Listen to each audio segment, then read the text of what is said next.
Now, I'm about to introduce the next speaker, and it's a little bit of a strange / embarrassing story for me, because I met Linda the first time about a month ago, but I seemed to know a lot about her. And I think to myself, even I thought this is a bit dodgy. He's stalking me. So I'm not stalking her. I actually went to university with one of Linda's sisters, and the funniest thing is we weren't that close, but I just remembered the last name. Then I ended up in a nationwide bank on one occasion, and then I noticed a lady with the same last name. Then I met Linda, and we were talking, and then she had the same last name, so I said, "Do you have a sister called this?" She said, "Yes." And I said, "And another sister that works in a bank?" And she said, "Yes." And she said, "So do you know them?" And I said, "No." And I thought to myself, look, I'm not a weirdo. I know about your family, but I promise you I'm not a weirdo. So, yes, she's coming up with a very interesting topic. And one thing I do know about Linda, but I asked her this time, is her birthday. And she's born on April Fool's Day. So, yeah. So let's all give Linda a big round of applause.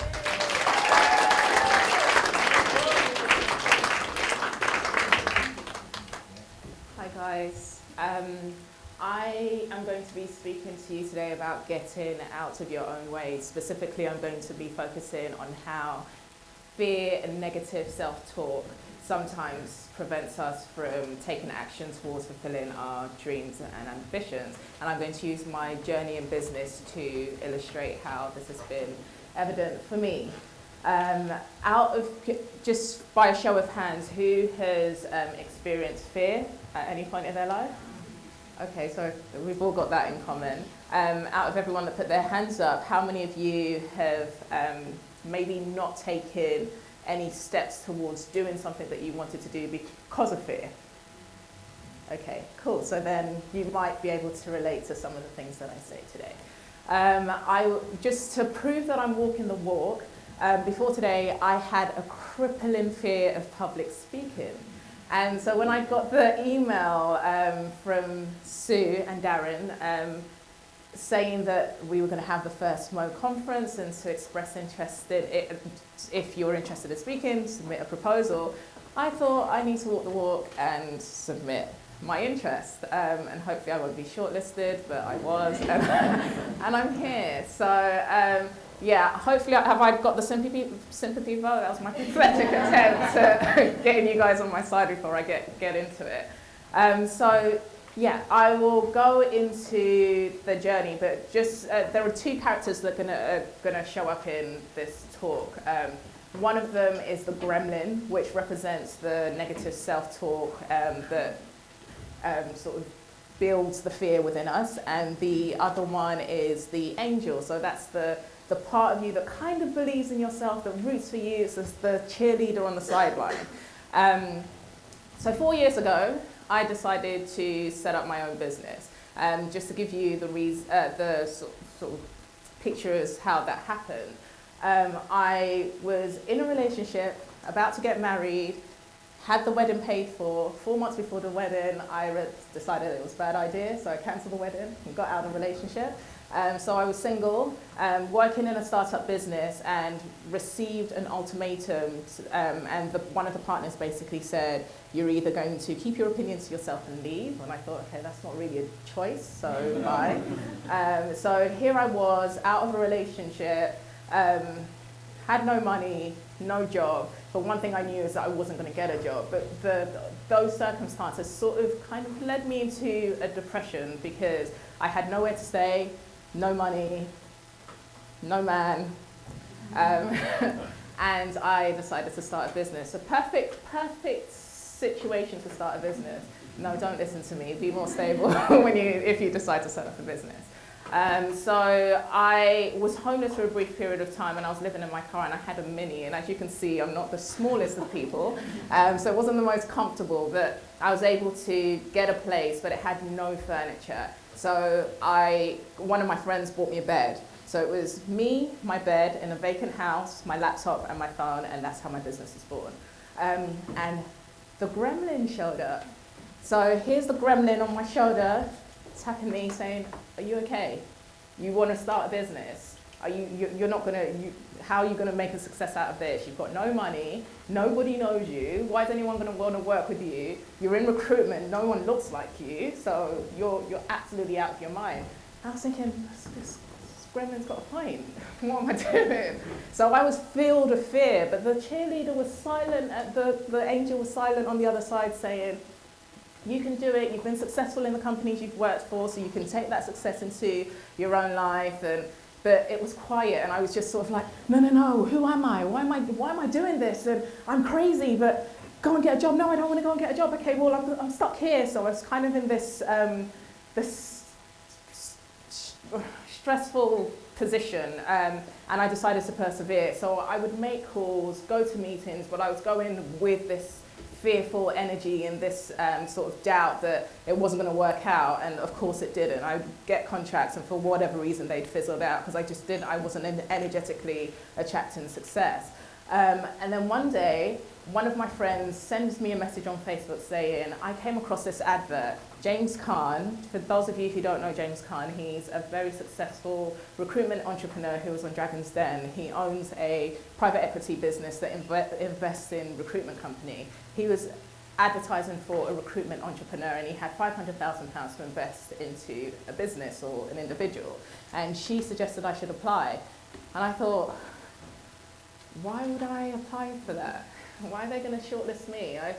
I've been going on for a year by this time, had made no money, was living on toast and water, literally, because I was too proud to ask for any help. And that's one of the things I've learned. You can't be in business and be on your own, so ask for help. That's another talk.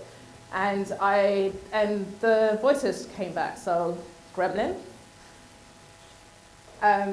you can try and apply for this, but you're fooling yourself. You're never going to be shortlisted. Loads of people are going to apply. He's a famous person, so the amount of recruitment people that are going to apply that have got loads of experience, they're way better than you. I thought, yeah, you're quite right. And then the angel was saying, why not apply? If you apply and you don't get anywhere, then you're still in the same place. You're not really losing anything. So go for it. And I thought, you know what, I'm going to make a change. I'm going to listen to the angel and see what happens, because I don't have anything to lose.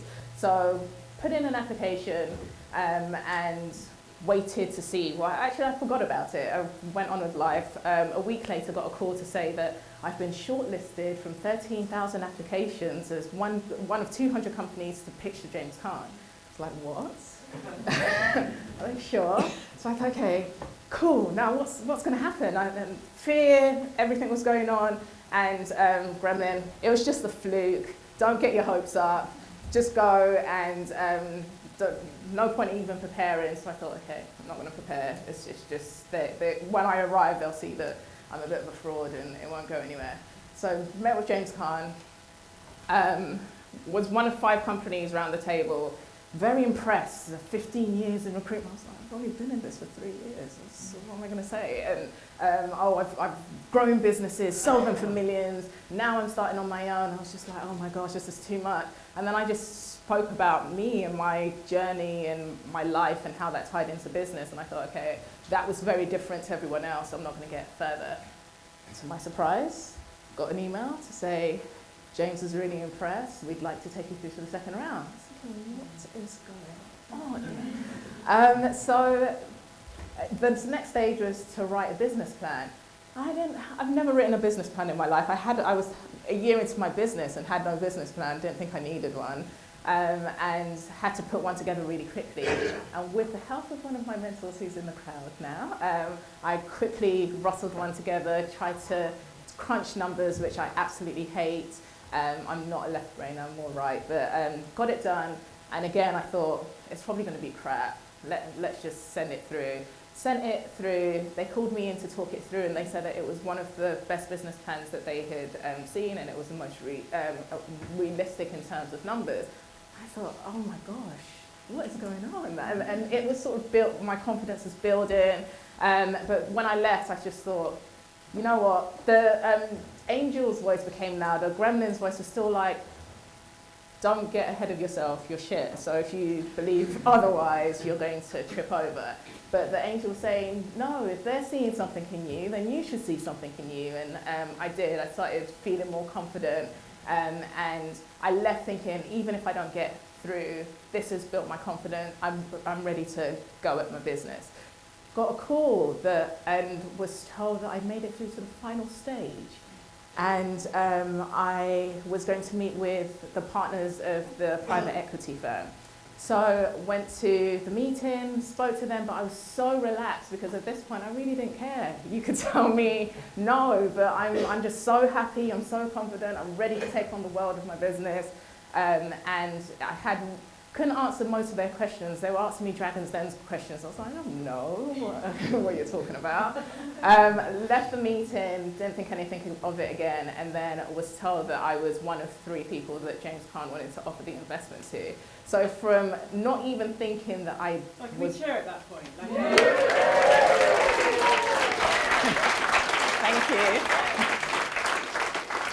Thank you. So yeah, from going from not even thinking that I was worthy of even applying to being offered investment was mind-blowing to me. I wasn't really too keen on the investment terms, so I declined the investment, but I went ahead.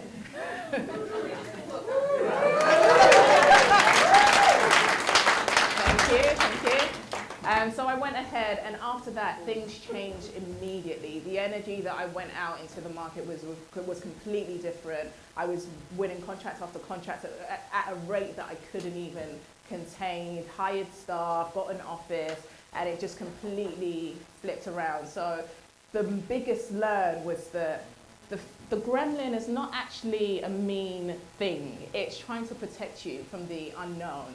And I'm sure most of you know the definition of fear, which is false evidence appearing real.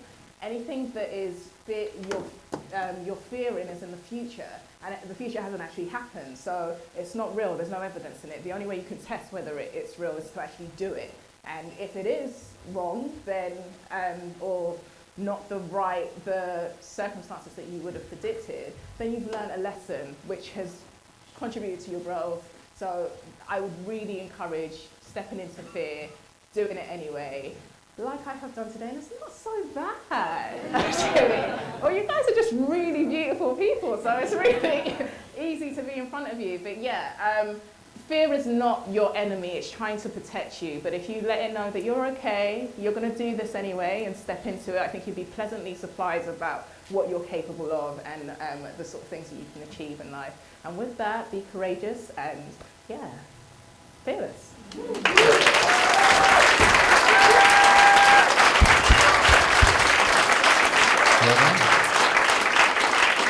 you, Linda. Thank you. Could you look over there, please? Huh? So I was just speaking to some of the guys earlier. So, no, that was a great talk. Thanks. That was a great talk. And actually, I got a lot from it. I was going to ask you a question about fear, but you kind of touched on it. Mm-hmm. So I suppose my question to you now is, do you think anyone could sort of do what you did? Absolutely, I'm not special. I guess the difference with me is that I've learned to embrace fear, so I constantly, as soon as I feel fearful, I throw myself into whatever I feel fearful of, because I've learned that I'm only going to gain from it, and I do. So a lot of people completely let fear cripple them and don't make that step. So I'd encourage, just test it out, it works. Okay, so you step into fear when you feel it. Mm-hmm. That's why I'm standing here with you, Jeffrey. So, wait. I don't know what's going on here. So I need to make a disclaimer actually, because I had a comment earlier. So I'm actually trying to play Cupid, not get any numbers for myself. I am with someone. I think they're coming to the social, so I don't want to be in any trouble.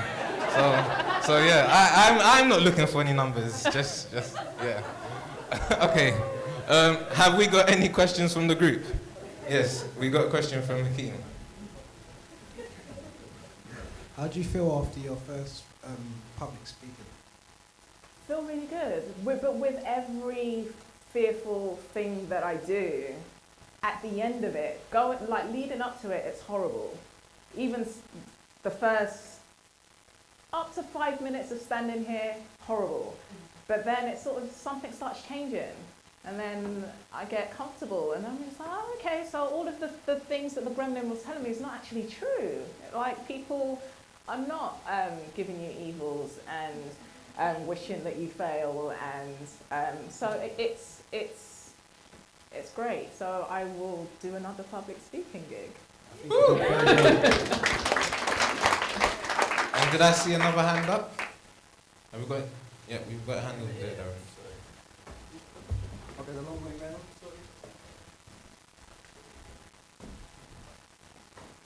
Hiya. I was just wondering, how long ago did that happen with James Caan? Like, what year was that? 3 years ago. And how's your business doing now? It's doing well, but I'm at a crossroads where I'm not fulfilled. So I've just been away for a month trying to figure out what I want to do, because I've been working hard pretty much all my life, and now I want to do something that's going to sort of give me energy and give me life. So I'm trying to figure out how to transition out of what I'm currently doing. Thank you. One more? So, did we have one more question? And it has to be over there, making Darren run. We need the exercise. Would you say there's a difference between fear and anxiety? No, because without fear, why would you be anxious? So yeah, no, I think they go hand in hand. But I've learned something at the meditation retreat which is really useful, to not judge your emotions. They are there, so if you're anxious, let yourself be anxious, accept it. And if you let it go through and move on, then it reduces the intensity of it. And the more you keep accepting it and letting it go, the less you're going to be anxious. But if you focus on it and say, I shouldn't be anxious, oh my gosh, I'm anxious, it intensifies it, and you just become an anxious ball. So just try and just let it be. Thank you. Guys, a massive round of applause for Linda.